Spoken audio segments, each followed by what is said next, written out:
নবীজি যখন হুজরা মুবারকে আসলেন, মা ফাতেমা দরজা পানে আটাইলেন। দয়াল নবীজি ডাক দিয়ে বললেন, ফাতেমা রে, দরজা আটাইলে কেন? ফাতেমা বলে, ইয়া রাসূলুল্লাহ, হে নবী গো, আপনার আল্লাহর সাথে আমার কিছু ব্যক্তিগত কথা আছে।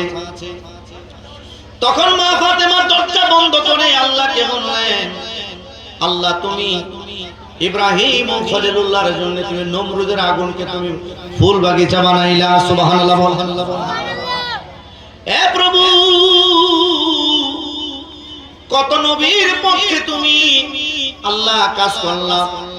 হযরত মূসা আলাইহিস সালামের জন্য, ফেরাউনের জন্য বিপদ বানাইলা, মূসা নবীর জন্য নিম্নকে আল্লাহ তুমি পথ বানাইলা। এ প্রভু, ইয়েমেনের কাফেররা, তায়েফের কাফেররা যদি যখন আমার রাসূলুল্লাহকে, আমার আব্বাজানকে হুজুর যখন পাথর মারে, গো আল্লাহ, তুমি কি পারো না এই পাথরগুলিকে ফুল হিসাবে আমার রাসূলুল্লাহর শরীরের মধ্যে লাগাইতে?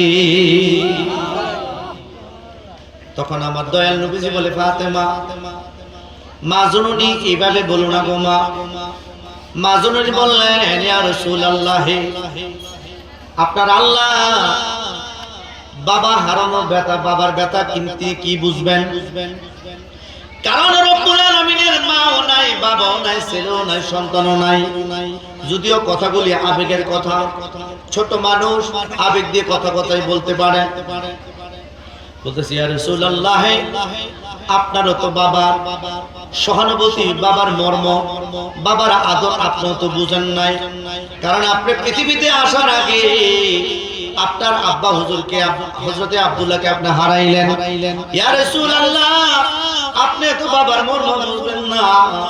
আমি ফাতেমার বাবা আছে, আমি জানি আমার বাবার যে কি যাতনা। বড় করে বলেন সুবহানাল্লাহ। বাবার যে কত যাতনা। তখন আমার নবীজি বললেন, ফাতেমা এইভাবে বলতে নাই গো মা। ফাতেমা আবার ডাক দিয়ে বললেন, ইয়া রাব্বাল আলামিন, আল্লাহ তুমি কিন্তু বেজার হইও না। এই কথাগুলি আল্লাহ আমি আবেগ দিয়ে বলছি, আল্লাহ তুমি কিন্তু বেজার হইও না। বন্ধুরে,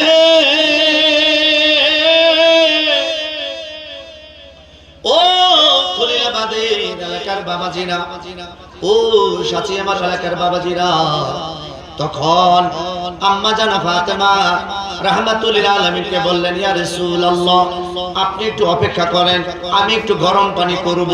গরম পানি যখন করলেন, ইয়া রাসূলুল্লাহ, আপনি আমার উরাত মুবারকের মধ্যে শুন। একটু গরম পানি করে ছোট একটা নেকড়া হাতে নিলেন। গরম পানির মধ্যে নেকড়াটা ভিজাইয়া আস্তে আস্তে গরম পানির ভাপ শরীর মুবারকের মধ্যে দিচ্ছেন। আল্লাহর হাবিব আরাম অনুভব করছেন। আরামে আরামে দয়াল নবীজি মা ফাতেমার কোলেই নবীজি ক্লান্ত হইয়া ঘুমায় গেলেন। মা ফাতেমা নবীজির সেবা করতেছেন। হঠাৎ করে নবী আমার ডাক দিয়া বললেন, মা ফাতেমার কোলে যখন আমি রাসূলুল্লাহ ছিলাম, তখন আমি ঘুমের ঘরে দেখলাম আমার মা জরুরি হযরতে আমেনা রাদিয়াল্লাহু তাআলা আনহা আমার কাছে আসছেন, আমার মাথার মধ্যে হাত বুলাচ্ছেন, বুলা বলতেছে, বাবা আব্দুল বারা মুহাম্মদ, ও বাবা মুহাম্মদ, তুমি কি কষ্ট পাইছো? কাফেররা তোমার কি বেশি আঘাত করছে?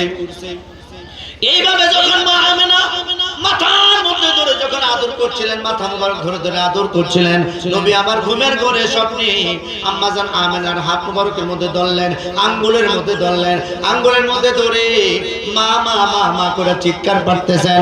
ইতিমধ্যে মা ফাতেমা রাহমাতুল্লাহ রাদিয়াল্লাহু তাআলা আনহা তিনি ডাক দিয়া বললেন, ইয়া রাসূলুল্লাহ, আপনি কি সারা জীবন কি কাঁদবেন গো নবীজি? আপনি কি সারা জীবন কাঁদবেন?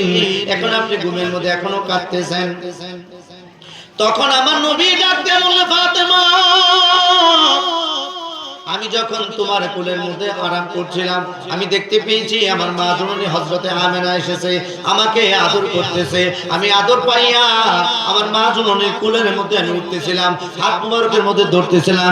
ইতিমধ্যে দেখা যায় আল্লাহর হাবিব ঘুম থেকে জাগ্রত হইলেন, আর আম্মাজান হাতের মধ্যে আঙ্গুলের মধ্যে দয়াল নবীজি এইভাবে ঝেপটে ধরে আছেন।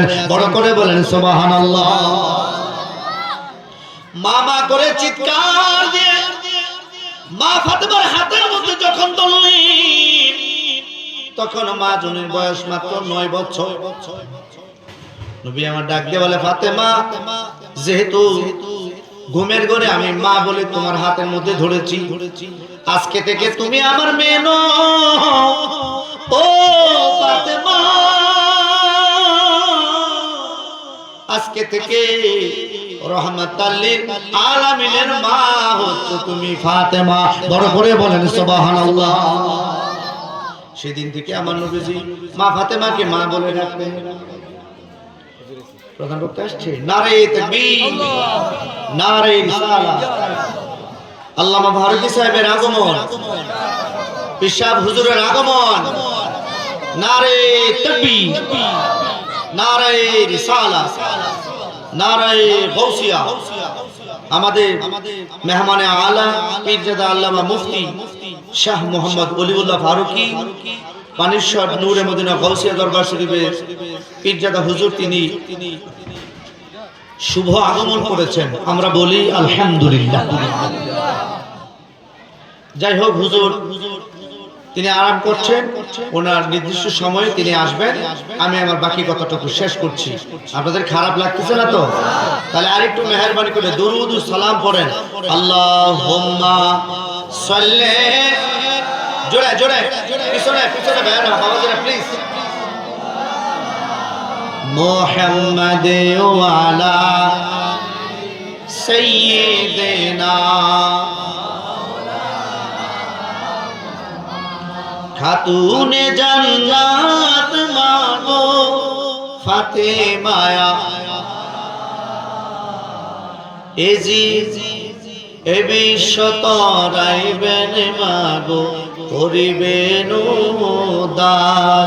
খাতুনে জান্নাত মাগো ফাতেমা আমার, এ জগত রাইবেন মাগো করিবেন উদ্ধার। মাগো তুমি নবীর নন্দিনী, এ জগত রাইবেন মাগো হাদিসে শুনি। ভব সিন্ধু পার বেলায়, ভব সিন্ধু পার বেলায় ভরসা তোমার। এ বিশ্ব জগৎ মাগো করিবেন উদ্ধার, এ বিশ্ব জগৎ মাগো। তাহলে মা ফাতেমা, ওনার চরিত্র মুবারক যদি আমাদের মা বোনেরা ধারণ করে, তাদেরও তো মুক্তি আছে, আছে না নাই? বাবাজিরা, আম্মা জান ফাতেমার কথাটা সেদিন থেকে দয়াল নবীজি মা ফাতেমাকে সবসময় মা বলে ডাকতেন। সুবহানাল্লাহ বলে। বলছিলাম আইয়ুব নবীর কথা মনে আসেনি? প্রথম বিবি স্বামীর সাথে একটু কথা কাটাকাটি হয়, কেননা অর্থ সম্পদ নাই, আগের মতো চেহারা সুরত নাই, শরীরের মধ্যে কীড়া হয়েছে, কীড়া শরীরের মধ্যে কুষ্ঠ রোগ হয়েছে, শরীরের চামড়াগুলি খসে খসে পড়ে, গোশতগুলোর মধ্যে বাবা পচন ধরে গেছে। প্রথম বউ, দ্বিতীয় বউ, তৃতীয় বউ তারা সবাই চলে গেছে, কারণ স্বামীর শরীর পচা, পচা জামার ঘর তারা করবে না। এ আমার বাবাজিরা কার জন্য এত কিছু করেন? সুদ খান ছেলেমেয়ের জন্য, বিবির জন্য। কবরে আজকে যান, আপনার বিবি, আপনার সন্তান আপনার কবরে যাবে না, কথা কোন ঠিক কিনা? অন্যায় করেন, অত্যাচার করেন, বিভিন্ন ধরনের পাপাচার করেন, সারাদিন ক্ষেতের মধ্যে পড়ে থাকেন, বিবাদিক নিয়ে রাস্তার মধ্যে থাকেন, অটো নিয়ে রাস্তার মধ্যে থাকেন, বন্ধুরে সিঞ্জি নিয়ে রাস্তার মধ্যে চলাফেরা করেন, নামাজ হইলে নামাজের সময় হলে নামাজ পড়েন না। এ বন্ধু, অথচ নবী আমার বললেন আসসালাতু লিওয়াক্তিহা, উত্তম কাজ হচ্ছে নামাজ পড়া, ওয়াক্ত অনুযায়ী নামাজ পড়া। এ বন্ধু, অবিরুল ওয়ালিদান, মা বাবার সেবা করা, জিহাদু ফি সাবিলিল্লাহ, আল্লাহ তাআলা রাস্তার মধ্যে যুদ্ধ ঘোষণা করা, আল্লাহ তাআলার রাস্তার মধ্যে দ্বীনের পক্ষে যুদ্ধ ঘোষণা করা, আল্লাহর রাস্তায় যুদ্ধ ঘোষণা করা। এ বন্ধু, নামাজ যদি ভালো ইবাদত হয় কেন নামাজ ছাড়েন? হাসরের ময়দানে নামাজ দিলে কি জবাব দিবেন? এক ওয়াক্ত নামাজ যদি কাজা হয় আল্লাহ তাআলার দরবারে, নবীজির দরবারে মুখ দেখানোর কোনো রাস্তা খুঁজে পাবেন না। কথা কোন ঠিক কিনা? এই কারণে অনুরোধ করি, আজকের পর থেকে এক ওয়াক্ত নামাজ কেউ কাজা করবেন না। নামাজকে 5 ওয়াক্ত ধরে রাখবেন। কারণ মান আকামা সালাতা কানাত লাহু নূরান ওয়া বুরহানান ওয়া নাজাতান ইয়াউমুল কিয়ামা। ক্বালান নবিয়ুনা সাল্লাল্লাহু আলাইহি ওয়াসাল্লাম, আমার মায়ের নবীজি বললেন, যে ব্যক্তি নামাজকে কায়েম করলো, এই নামাজ তার জন্য নূর হবে, এই নামাজ তার জন্য দলিল হবে, এই নামাজ হাসরের ময়দানে ওই বান্দা বান্দির জন্য নাজাতের ওসিলা হবে। বড় করে বলেন সুবহানাল্লাহ। নামাজ পড়বেন নি পড়বেন না? 5 ওয়াক্ত নামাজ আমার যুবক বাবাজির নামাজ পড়ল। নামাজ পড়লে মানুষের চেহারা সুন্দর হয়, নামাজ পড়লে মানুষের শরীরের মধ্যে শক্তি আসে, নামাজ পড়লে মানুষের রুজি রোজগারের মধ্যে বরকত হয়, নামাজ পড়লে সকালের ঘুম রাতের ঘুম বড় আরাম হয়। যারা নামাজ পড়বে আল্লাহ তাআলা তাদের প্রতি রাজি এবং খুশি হয়। বলেন সুবহানাল্লাহ। নামাজ পড়ার দরকার আছে না নাই? বলছিলাম হযরতে আইয়ুব নবী এইরকম অসুস্থ হইল, সমস্ত শরীরের মধ্যে কি আগের যেই পরিমাণ ইবাদত করত, একটু সময় তিনি ইবাদত থেকে গাফেল হন নাই। সারা রাত তিনি ইবাদত বندگی করেন, যদিও তার শরীরের মধ্যে পোকা। আইয়ুব আলাইহিস সালাম আল্লাহর কাছে দরখাস্ত করেছে, মাবুদ আমার সমস্ত শরীরের মধ্যে তুমি কীড়া দিও, সমস্ত শরীরের মধ্যে তুমি আল্লাহ পোকা দিও, আমার এই জিহ্বার মধ্যে আল্লাহ তুমি অসুস্থতা দিও না। মাবুদ শরীর আমার অসুস্থ, জিহ্বা যদি আল্লাহ আমার ভালো থাকে, আমি জিহ্বা দিয়ে আল্লাহ তোমারে ডাকবো, তোমারে জিকির করব। মাবুদ আমার জিহ্বাকে আল্লাহ তুমি সুস্থ রাখিও। আল্লাহ তাআলা আইয়ুব আলাইহিস সালামের এই দোয়া কবুল করলেন। সমস্ত শরীরের মধ্যে রোগ দিল, অসুস্থতা দিল, জিহ্বাকে আল্লাহ তাআলা হেফাজতে রাখছে। বলেন সুবহানাল্লাহ। তারপরে সমাজের মানুষ, তার মুরিদারা, তার উম্মতেরা এক এক করে তারা মুনাফিক যারা তারা দূরে সরে গেল। আর মানুষের সামনে গিয়া কয়, এইলা বলে নবী, নবী যদি হইতো এত বড় বিপদ কেন আসতো? তিনি তার নবুয়তের ব্যাপারে তিনি ভণ্ড। বড় করে বলেন নাউজুবিল্লাহ। অথচ এটা যে তার পরীক্ষা, তার উম্মতেরা বেশিরভাগ উম্মতেরা বুঝলেন না। তারপরে তিনি আল্লাহ তাআলার কাছে বলেন, আল্লাহ অধিকাংশ উম্মত আল্লাহ আমারে ভুল বুঝলো, আমাকে ভুল বুঝতেছে, আল্লাহ আমার পিছ ছেড়ে দিয়েছে। আল্লাহ কো হাবিব গো, সবাই যদি আপনার বিপরীতে চলে যায়, আমি আল্লাহ কিন্তু আপনার সাথে আছি। বলেন সুবহানাল্লাহ। আইয়ুবের পরীক্ষা দিলা সর্বঙ্গ জুড়িয়া, তত্ত্ব ছেড়ে বনে গেল রহিমার লয়া। ঠিক কিনা? 18 বছর পরে আবার 18 বছর পরে আবার পূর্ণ তত্ত্ব করলা দান। কে বুঝিতে পারে তোমার শান দয়াল রহমান, কে বুঝিতে পারে তোমার, বলেন দয়াল রহমান কে বুঝিতে। তুমি জিন্দাকে মারিতে পারো, জিন্দাকে পারো, মুর্দাকে দিতে পারো প্রাণ, কে বুঝিতে পারে তোমার শান দয়াল রহমান, কে বুঝিতে পারে তোমার শান দয়াল রহমান, কে বুঝিতে পারে তোমার। তোমার ইব্রাহিম রে পরীক্ষা দিলা, ইব্রাহিম রে হুকুম করলা পুত্র কুরবানি করিতে, ইসমাইল রে আদেশ করলা ধৈর্য ধইরা থাকিতে, ধৈর্য ধইরা থাকিতে। ইব্রাহিম রে হুকুম দিলা পুত্র কুরবান করিতে, ইসমাইল রে ধৈর্য ধইরা থাকিতে, ধৈর্য ধইরা থাকিতে, চুরিকে করলা মানা, চুরিকে করলা মানা, কাটতে নাহি তাহার পান, কে বুঝিতে পারে তোমার দয়াল রহমান, কে বুঝিতে পারে তোমার শান, দয়াল রহমান, কে বুঝিতে পারে তোমার। তোমার নবীরে হুকুম দিলা নাতি কুরবান করিতে, ইমাম হুসাইনে আদেশ করলা ধৈর্য ধইরা থাকিতে, ধৈর্য ধইরা থাকিতে, নূর নবীরে হুকুম দিলা নাতি কুরবান করিতে, হুসাইনে হুকুম দিলা ধৈর্য ধইরা থাকিতে, ধৈর্য ধইরা থাকিতে। এজিতে কাটলো গলা, এজিতে কাটলো গলা, দিতে নাহি তার ঈমান, কে বুঝিতে পারে তোমার শান, দয়াল রহমান, কে বুঝিতে পারে দয়াল রহমান, কে বুঝিতে পারে। দয়ালের শান কি বোঝা যায় কি যায় না? বোঝা যায়। আল্লাহর শান বোঝা বড় কঠিন, আল্লাহ পাকের কুদরত বোঝা বড় কঠিন। অনেক ঘটনা ছিল, শর্ট করছি, আমার সময় অল্প, সবটুকু বললে আরো 2 ঘন্টা সময় লাগবে, আমি সেদিকে গেলাম না। বন্ধুরা রে, আইয়ুব আলাইহিস সালামের উম্মতেরা 2টা পার্ট হয়ে গেল। একদল পার্ট হইল মুনাফিক, নবীজির বদনাম শুরু করছে, বলেন নাউজুবিল্লাহ। ফিরের বদনাম করে মুরিদ হইয়া, এরকম মুরিদ আছে না নাই? বড় করে এখন আছে না নাই? গিয়া কয় আমরা ফিরের ইডাবালা না হিডাবালা, রাস্তা বাড়া মুনাফিক।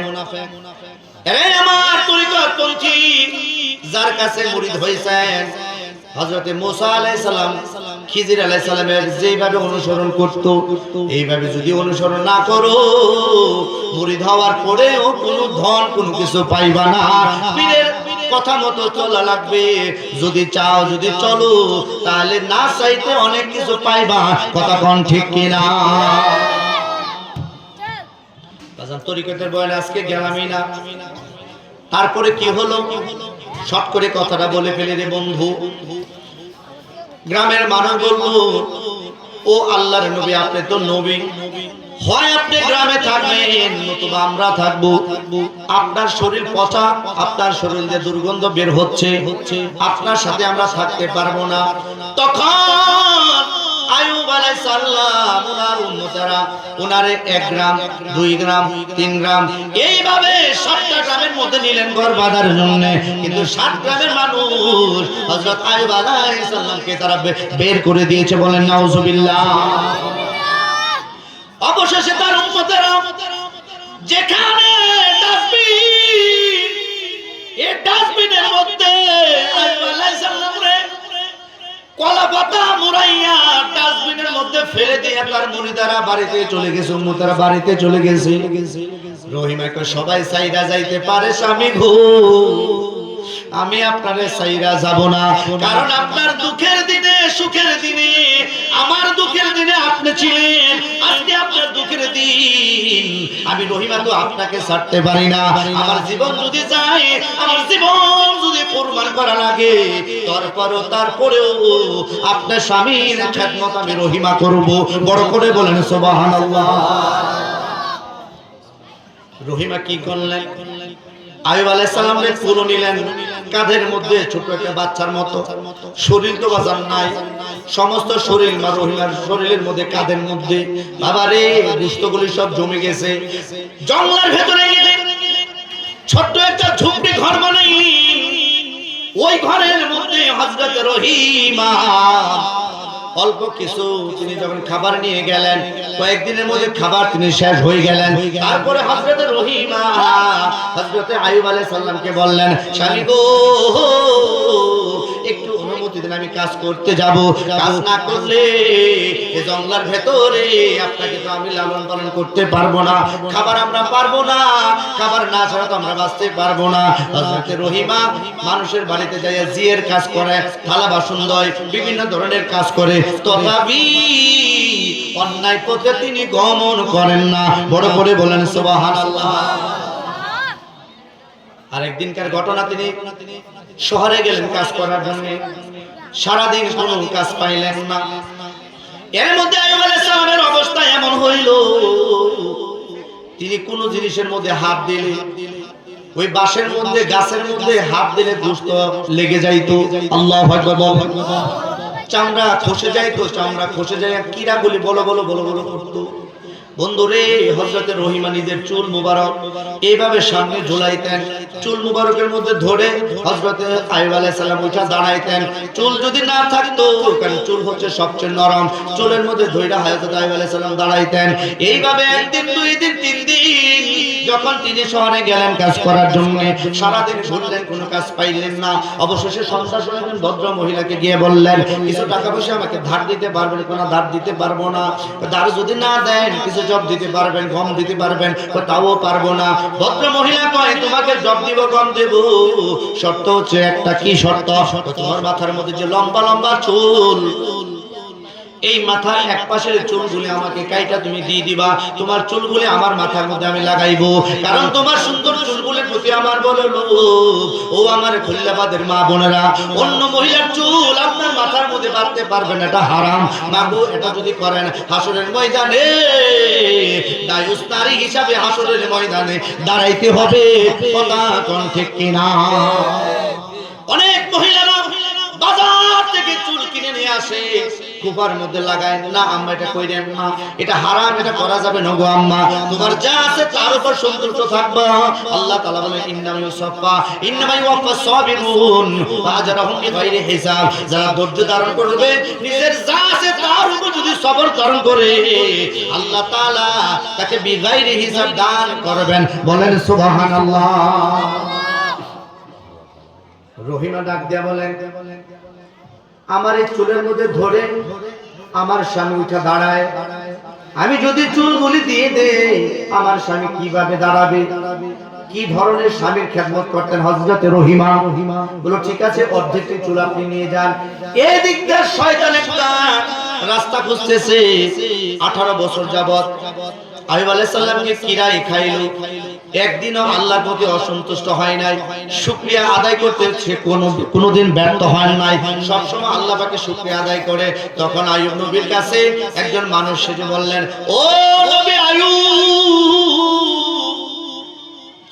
আপনার বিবি শহরে যায় আপনার খাবারের জন্য, আপনি কি জানেন রহিমা কি কাজ করে?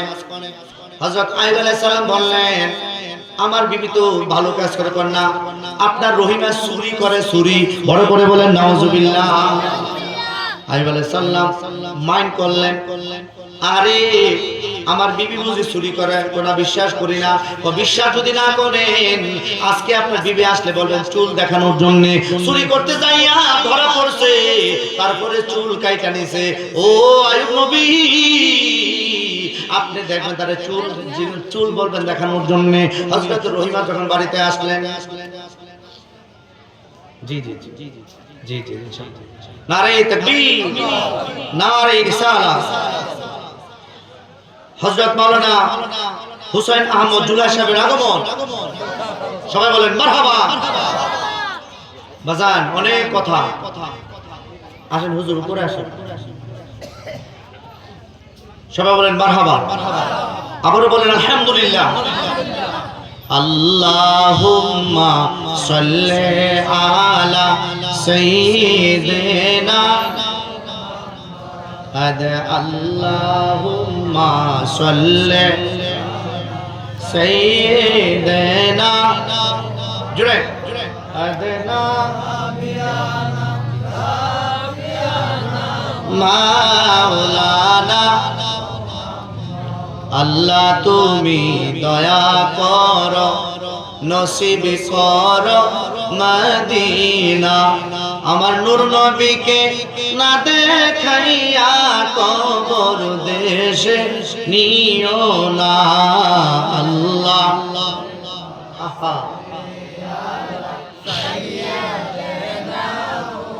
বাজান নবীর প্রতি প্রেম আছে তো?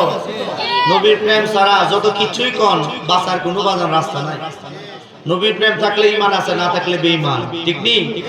আমার মনের ঘরেতে রেখেছি যারে দু জাহানের বাদশা নবী কামলে সবাই দু জাহানের বাদশা নবী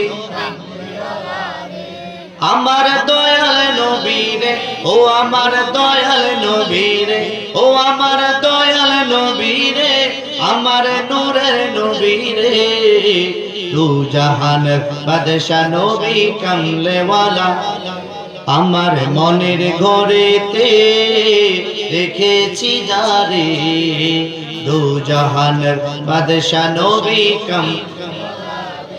আদি পিতা আদম যখন মুসিবতে পড়ে মোদের নবীর উসিলাতে আল্লাহ বলেন আদি পিতা আদম যখন মুসিবতে পড়ে মোদের নবীর উসিলাতে আল্লাহ কবুল করে সাখারাতের বিছানাতে সাখারাতের বিছানাতে দেখা দিও রে দু জাহানের বাদশা নবী কামলেওয়ালা রে দু জাহানের বাদশা নবী কামলেওয়ালা রে আমার মনের ঘরেতে রেখেছি যারে দু জাহানের বাদশা নবী সবাই বলেন আমিন। অনেক অতিথিরা তারাও বাইরে দাঁড়িয়ে আছে, তবে ভাইজানেরা যদি আসতো আমি খুশি হইতাম। যাই হোক তারা আসবে, তো আমি আর দীর্ঘায়িত করছি না, অনেকক্ষণ কথা বলছি, আমি অপেক্ষা করছিলাম কখন আসবেন। তো যাই হোক আমাকে তো যে কোনো সময় ডাকলে পাওয়া যায়। আমি গুলে মদিনা দরবার শরীফের খাদেম, অনেক রুহানি ভাই বোন এই খলিলাবাদ সাঁচিয়ে মারা আশেপাশে অনেক ভাই বোনেরা রয়েছেন। তাছাড়া পানিশ্বর নূরে মদিনা দরবার শরীফের সাহেবজাদা যিনি এসেছেন উনার আশেকে অনেক আশাকে জাকেরান এই এলাকাতে আছেন। সোনাকান্দা দরবার শরীফের আছেন, আটরশি দরবারে আছেন, ভান্ডারী দরবার শরীফের আছেন, তাছাড়া আরো অনেক পাগল ভক্ত আছে, আছে না নাই? যাই হোক আমরা সবাই মিলেমিশে চলবো, ঝগড়া করবো না, নামাজ ৫ ওয়াক্ত পড়বো বাজান, নামাজ ৫ ওয়াক্ত পড়বো, সুদ খাবো না, ঘুষ খাবো না, মিথ্যা কথা বলবো না, মা বাবাকে কষ্ট দিব না, পরের হক নষ্ট করব না, সমতা নিয়ে ভ্রাতৃত্ব নিয়ে ভ্রাতৃত্ব সুলুক আচরণ নিয়ে আমাদের সমাজকে আমরা গড়বো। আল্লাহ যেন তৌফিক দেয়, সবাই বলি আমিন। আর জনাব মফিজউদ্দিন মাস্টার আপনারা জানেন তিনি ইন্তেকাল করেছেন।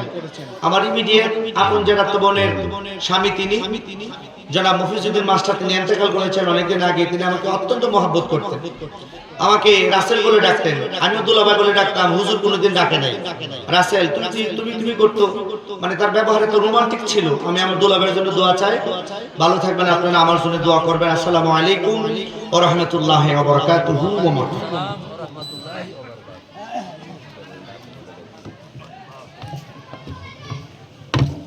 বাবুল এটা না তো